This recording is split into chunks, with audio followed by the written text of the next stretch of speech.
Welcome to Think Big with Dan and Qasim. Join hosts Dan Melnick and Qasim Masood as they explore big ideas, limitless possibilities, and engage with visionaries, entrepreneurs, and thought leaders who dare to dream big, get inspired, motivated, and find practical tips for personal growth.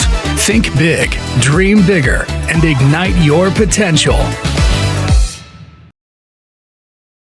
All right, welcome to Think Big with Dan and Qasim, and our guest today is Travis. So Travis, if you want to go ahead and introduce yourself, tell us where you live and what you do for a living. Yeah, my name's Travis Kemper. I live in Glenwood Springs, Colorado. Physical therapist by training, I guess. And I own a physical therapy practice called Defiance PT and Wellness. I also own a couple of real estate, rentals. And yeah, that's pretty much who I am. Awesome. What I do. So how did you get into physical therapy in the first place? Desperation. So I went to school, I don't know, I graduated in 06 from high school. I was relatively smart, or at least I got through school very easily. And, there was one course that you could take, it was go to college. That was the only thing that was kind of offered to us. And I went, I hated it. I dropped out, went back and got a degree, had that post-graduation depression and tried to figure out what the heck I wanted to do with my life, and figured out that I've always loved helping people and I've always loved exercise. So physical therapy seemed like a natural fit. Don't know if I would do it again. Honestly, I love my job, but it's a big commitment, man. 8 years of school. And So in terms of your physical therapy practice, can you just talk more about that? Like, what does that look like for you today? Like, are you, involved in the day-to-day? Are you doing all the physical therapy, or do you have PTs that work for you, or what does that look like? Yes. I just opened a clinic. I was working out of a gym and working still part-time a hospital here.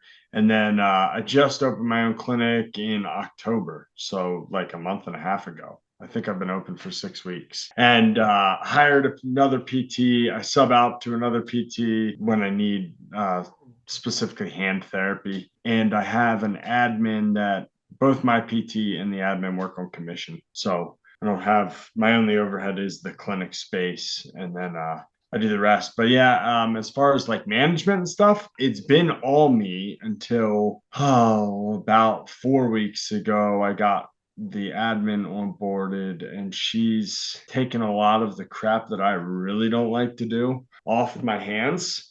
I love working with my patients, so I probably won't ever give that up, at least not full time. So I still do, I'm the primary PT as far as like who's giving the services. Makes sense. So obviously PT is a very competitive space. So how are you able to differentiate you and your clinic, with your competition? You ever used healthcare? Healthcare? Yeah. Have you used it yourself? Yes. What's your experience like? I mean, I think when you go to like these, clinics like, like Athletico and places like that, it's not as high quality because, at least like you're dealing like they have two different people, or they have like one person managing multiple people. It's like go and do this exercise by yourself. So, I mean, I'm assuming that you're probably offering a more personalized solution. Yeah, man, like differentiating myself is really easy. Mostly, I don't compete with traditional healthcare at all. I don't take insurance, so I really don't compete with traditional healthcare. But like with the hospitals and stuff, it's just not competition. You're going to get bounced around therapist. Here, at least we don't have like in Dallas, I bet you have the clinics that it's like me as the therapist, I would be trying to treat 3 people at the same time. I would have a tech and a PTA. At least we don't have that here for patients. But the healthcare system's a nightmare, man. So it's just what you get is completely different than what you would expect in the traditional healthcare system. So differentiating myself is really not the issue. What is the issue is like, hey, that isn't healthcare. Like that is garbage, and it relies on drugs and surgeries that aren't effective, and a lot of times that's side effects and stuff like that. And just getting my name out there, and then getting people to understand, like, so chiropractic has been doing this for probably decades, where they're kind of outside the insurance. A lot of them don't take it. PT, it's kind of new. I compete more with chiropractors and personal trainers that think they're PTs and things of that nature. And then just the kind of I don't know, the health spa, even like massage therapy type stuff. Right. Like I compete with that because nobody really knows what PT does anyway. And I'm, in all honesty, I can describe what I do, but I can't describe what like PT as a profession does because they like it's so diverse in what people do and what you can expect. You're going to expect what you got last time, and what you're going to get from the next PT is, regardless of if it's cash pay or not, is probably completely different from what you got last time. Makes So sense. But do you have a niche, for example? Like, are you mostly working with, athletes or seniors or kid? It's like a certain niche that you work with typically. no, I work with child athletes. I have a pro golfer that I work with. I do patients with Parkinson's often. I run a Parkinson's class every week. Gosh, what else? MS, just chronic pain, back pain. No, man, I'm not trying to niche down. I get real bored real fast. So hence why I'm an entrepreneur. Uh, so yeah, I'm not trying to be like the shoulder guy. I work with shoulders, but I also work with backs and knees and everything else. Makes sense. So, what is the biggest challenge that you're facing in your business right now? Obscurity. So I mean, hands down, I just opened 6 weeks ago in a new town. Right. So the biggest challenge is just getting my name out there, and that's a bigger challenge than I think selling the services outside of the healthcare system. To be completely honest with you, most of the patients that are coming to me, they know that the healthcare system doesn't work because it didn't work Right. for them, right? Or at least it doesn't work for them. So they're Right. looking for something else. But obscurity and not just people not knowing that I even exist, that would be the biggest thing for me. So, in terms of getting your name out there, can you just, kind of dive more into that? Like, what does that mean for you? I mean, have you been like running ads or like, how are you like focused on solving that problem? Yeah, a little bit of everything. The biggest, honestly, has been just free. Just blog posts have been huge for me, specifically on Nextdoor, if you know what that app is. Yeah. Yep. Yeah. Yeah, so specifically on there, that's where I've gotten like organic reach business. That's been the biggest thing. The biggest thing overall is word of mouth, and it's not even close. Word of mouth is incredible. I know I hear people like talk about it like it's dead, and it's not dead in my world. That's where I make the most of my appointments from. I am running some right now. I have a Nextdoor ad out, and I'm planning to run a couple Facebook ads for this month to try and again just get my name out there is the biggest thing. Makes So sense. yeah. So when you're running those ads, like, are you like certain target? Because like you mentioned that you're like, it's kind of vague. So is it more of just like saying, hey, like, healthcare system doesn't work, come to me for, physical therapy services. Like, what does that look like for you? Yeah, no, I'm trying to target specific with the ads specifically. I'm trying to target specific groups of people. I have a pelvic floor specialist working with me. That's my PT. So she's like, she wants to target like female athletes that are pregnant or after pregnancy because they don't get the care and don't know that it's a thing. I don't know if you're aware, but most women that have a kid like pee their pants the rest of their life. It's some crazy, don't quote me on this, but I think it's like 2/3 of women after pregnancy, they have some level of incontinence for the rest of their life. She can treat that.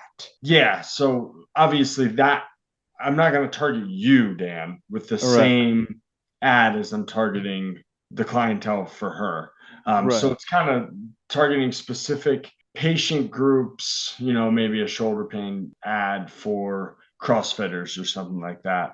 And then also targeting kind of a mindset because there is a big, I would say, younger fit people. There's a big group of younger fit people that just don't use the healthcare system because, if you're a runner, I had, when I worked full time at the hospital, I had an 8 week wait to get in to see me. That is pretty much the norm here, is anywhere from 5 to 8. If you're a runner, you're not going to wait 8 weeks if you're in significant pain. So they're already Right. looking outside of the traditional care system. So some of it will be targeting specific injuries and specific ailments, and other ads will be targeting specific groups of people, like that mindset. That's what I'm going to try and hit, and we'll see how it goes because I'm a newbie at the advertising game. Makes sense. So in terms of scalability, like what, and I know that you just opened 6 weeks ago, but what is your revenue goal for 2024? Revenue goal for 2024. So my goal is to build. Currently, I'm at 6,000 a month, and that's just me. What I'm doing, I want to build mine up to 15,000 a month, and that's where I want to stay for myself. So that's what I want to. How many people I want to treat? 15 to 18,000 a month on the high end, and then for the clinic, I'd like to do that much for my employee, as she's currently working full time still, so she's transitioning, but we'll do kind of a slow transition, which is what I did to leave the healthcare field. I would like to get her up to that. So I guess my, if you wanted to average it out for the whole month or the whole year of 2024, I'd say 20,000 a month. So $250,000. That would be my goal. Awesome. So in terms of like, I guess even like more scalability, like as your vision to open more clinics, like really, like where do you want to take this? I don't know. It depends how it grows. Like, I'm not worried about growing it as much as like getting the amount of clients that I need. It's depending how it's going and how much I want to do in that space versus going in more into real estate Right. and building more that way as well, like doing two different things. If I decide to go hard into physical therapy, I would probably have a gym, which would be tough to do in this area because there's only like six, 40-mile radius. But yeah, acquiring a gym would probably be something that would be up my alley in the future, and have like a clinic connected to the gym. Makes sense. So obviously now in 2023, people are looking at ways to use, high level technology like AI in their business. So what is the role of AI in the healthcare or physical therapy space for that matter, in your opinion? In my actual practice, like how I treat a patient, Well, there is just none. in general, like when it comes to the business, I mean, do you see AI playing a role, for example, when people are booking appointments or trying to get, information or, things like that? Like, have you seen those use cases? Maybe not even for a small practice, maybe for more of a larger practice, but, AI coming into play at all. Yeah, for sure. I mean, I use it. I use it to help with my website, to help write blogs and all sorts of stuff, help write these Facebook ads that I'm making right now. So I definitely utilize it for the business aspect of it. As far as, I've been a little surprised. So I hired a call service to take my phone calls because I'm with patients. I can't take phone calls, Right. nor do I really want to. Right. Right. Because I end up giving too much information, and then just ends up I'm wasting, 35 minutes on a call when I could have just had you come in and done an Yeah. eval, probably costing myself business. So it wasn't my specialty. So anyway, I hired a call service to take calls, and I've been surprised at the lack of bookings. Like, you can also just book me online. That's literally what the call service does. I've been surprised with the lack of bookings online just through the website, because it's pretty simple versus everybody's calling. Right. Literally all but one person that have booked me from like the organic reach stuff, every single person but one has called the call service and booked through them. So I don't know what it's going. I know there's like bots that like go answer Facebook ads and Right. stuff for you, but I don't know how to use that, and I don't know But what if they people are calling, is it more because like, even like before, like when you first answer the calls, because they had, specific questions, like, because I'm sure it's probably, people, because like, especially like, you being new, so they like essentially asking, oh, hey, I have this problem. Can you help me? More of yeah, those they're types of, nope. They're because I get so this company, they give me a report of every call, and they're right. not asking that stuff. It's like they're calling to book, and they're just calling instead of using the Google link that I have and the website links that I have. They're just picking up the phone and calling, and just Interesting. booking. Yeah, and I even have like a free consult on there, which I think I'm going to delete because not a single person has booked that, and it's like, well, why am I offering it if nobody's Yeah. booking it? So yeah, Right. it's just been, and maybe that'll change. Like I said, this is only 6 weeks in, so maybe that'll Yeah. change. But as of right now, everybody's calling. Yeah, yeah, it's interesting. I feel like maybe some people are more old school and they want to just call to book and yeah, but I guess like I would figure people would call sometimes if they wanted, more info about the service or about, their current problem. But yeah, if they're just calling to book, yeah, it's very interesting. Yeah, I think it's interesting too, and I do think there's this misconception that we have, like we have all this technology, and people just think we're going to go more and more into it.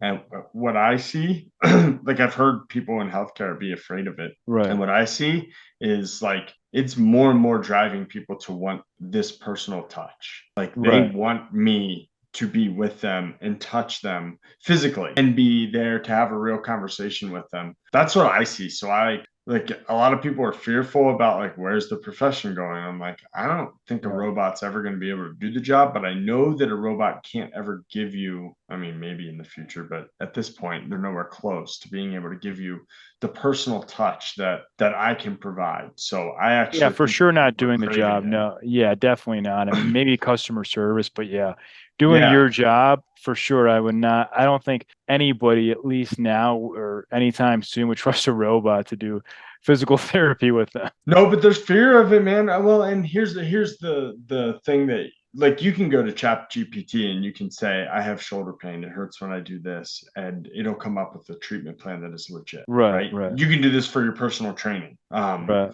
You can get a legitimate personal training plan to do whatever the hell you want from Chat GPT. People are still going to pay personal trainers. Like it's not going away because No, people for want to sure. be around people. And I think that but there are people in our fields because I'm as much a personal trainer as I am a physical therapist at this point with being out of the healthcare field. And I've Right. talked to personal trainers that are legitimately scared that it's going to destroy their career. And I'm like, I think people are going to go more and more towards personal touch. Yeah, I mean, So, yeah, like the way I see it, I mean, AI is always going to be there. It'll help make things easier. And a personal trainer can go and use AI to your point is to kind of when you're building like a plan for somebody, say, hey, like ChatGPT, help me out with it. But they're not right. going to do it for you. And it's not the same because you need a human mind and you need the AI mind. It's a combination of both those things. Yeah, right. You probably can be a personal trainer by just passing the test and then using ChatGPT for the rest of your career.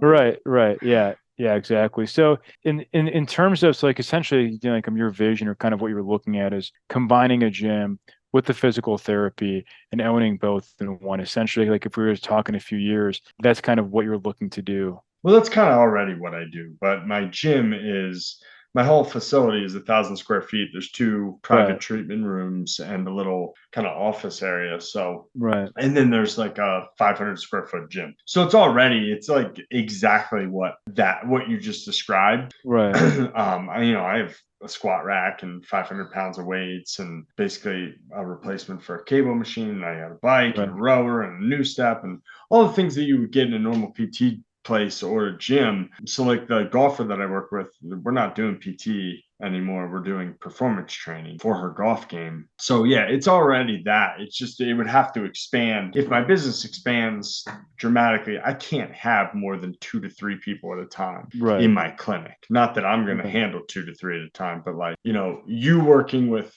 Jordan, my other therapist, somebody else, your wife working with me, that's Right. probably a pretty full clinic. And then I Right. could have like a massage therapist in the other Right. treatment room. Excuse me, Makes sorry. sense. So what would you say is the one biggest piece of advice that you wish you knew before you even got into physical therapy in the first place? Ignore everything that your teachers tell you. No, just like I don't know, man. Like I don't know if I can give one, but like just the societal norms are BS. That would be my one. Is just everything that society tells you is a lie, and it's not Right. intentionally a lie. It just is a lie about success, about life, about whatever you want. You Yeah, gotta that build your own path. for sure. Yeah, that makes sense. I feel like no matter what career you choose, it oftentimes in schools say that they train you to go into the system to go and work for someone else. They don't really teach you how to be an entrepreneur. It's kind of something that I think you've taken on more on your own as opposed to like something that you're really taught in school to do. Right. Oh God, I wouldn't even say they train you to be in the system and work for somebody else. I don't know what they do, but I learned more about treating patients in my year dropping out from high school or dropping out from college and selling cars than I learned in PT school Right. because Right. they totally over like you barely touch on psychology and you don't touch on communication at all. And Right. and literally those two are just as important, if not more important combined, probably more important combined than like the anatomy and physiology of the Right. human body. So but we spent a crap ton of time on that. So I don't even know if they teach you how to be like in all honesty, I don't think PT school taught me how to be a great PT. They taught me a lot of great Right. stuff about the human body. Right. But Right. yeah. That makes sense. So if somebody watching this wanted to reach out to you, do you mind sharing your company website or social Yeah. media handles? Yeah, everything's at Defiance PT or Defiance PT and Wellness. The website's www.defiancept.com. Then you can reach me at travis@defiancept.com. Awesome. Well, Travis, thank you so much for your time. It was a pleasure, and we're rooting for you lots of success to finish out this year and next year as well. Cool, Dan. Thank you. Thanks. All right. Bye. Bye.